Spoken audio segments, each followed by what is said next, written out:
Яңалыклар чыгарылышы дәвам итә. Казан Кремле музей тыюлыгының Ислам мәдәнияте музеенда илаһи сүз хозурында дип исемләнгән рәссам, каллиграфия остасы, Татарстан һөнәрчелек палатасы әгъзасы Гөлназ Исмәгыйлованың шәхси күргәзмәсе ачылды. Гөлназ халыкара дәрәҗәдә республиканың каллиграфияны үстерү мәктәбен лаеклы күрсәткән рәссамнарның берсе. Тулырак хәбәрчебез Ләлә Зәйнуллина репортажында. Казанлылар, Казан кунаклары үзләре өчен нинди дә булса яңалык, үзләре өчен ниндидер ләззәт алса, минем өчен әлбәттә бик зур сөенеч. Гөлназ Исмәгыйлова озак еллар Төркиядә укып, әлеге сәнгать төрен үзләштерә. Бүгенге күргәзмәдә авторның 10 ел дәвамында иҗат иткән 30дан артык эше, тугыра, шамаил, орнаментлау эшләре тәкъдим ителә. Рәссам Татарстан һәм башка өлкәләрнең ислам сәнгатенә мөрәҗәгать итә һәм аны иҗаты аша тамашачыга җиткерә. Бүгенге көн яшь рәссамның безнең үзебезнең мәдәниятебезне күзаллавы һәм аны яңаша бирергә тырышуын күрәбез. Без монда шулай ук инде үзебезнең туграларны да күрәбез. Борынгы безнең классик фольга белән кыстырылган, гарәп хәрефләр белән язылган, шундый матур хәрефләр белән язылган каллиграфик композицияләрен дә күрәбез.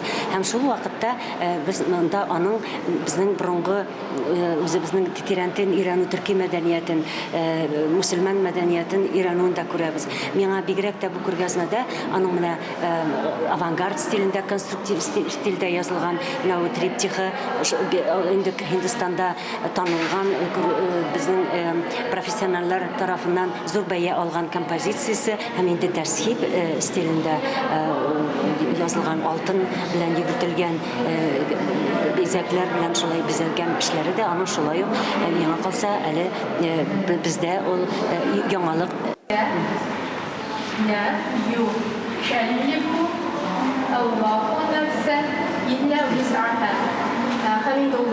Һәм форма, һәм мәгънә яңынан бик туры килде әлеге аят һәм кереп утырды. Шулай ук Марсель Абылгадиевның шигыре 10 тармаклы хатымыбыз шүрәле кылысман, җил йортымый үтә алмас бармаклар арасында.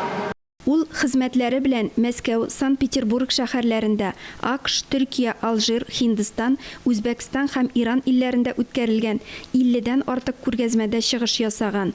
Монда кырыйлардан берсенә үрелеп 4 тапкыр Асхадулла дип язылган. Үстә ул инде безнең классик тугралар үрнәге. Күргәзмә ислам мәдәниятенең үсештә булуын тагын бер кат ассызыклады. Гөлназ гарәп каллиграфиясында булган төп 6 язу стиленең һәрберсен кулланып эшли. Кайбер эшләрне иҗат итү берничә айга сузылырга мөмкин. Шуңа күрә алар зур сабырлык һәм игътибар таләп итә. Кайбер эшләре махсус күргәзмә өчен язылган. Бу эшләр ислам сәнгате кысаларында иҗат ителгән. Монда Коръән аятлары да, татар классик шигърияттән дә, заманча шигъри әсәрләрдән дә үрнәкләр бар аның эшләрендә. Һәм ул берничә ел дәвамында Төркиядә укып, Төркия осталарында белем алган, шуңа күрә аның әсәрләрендә тәсхиб техникасы да, каллиграфияның төрле үрнәкләре дә бар. Шулай итеп, аның бер яктан яшь автор булса да бик уста кулын күрәбез.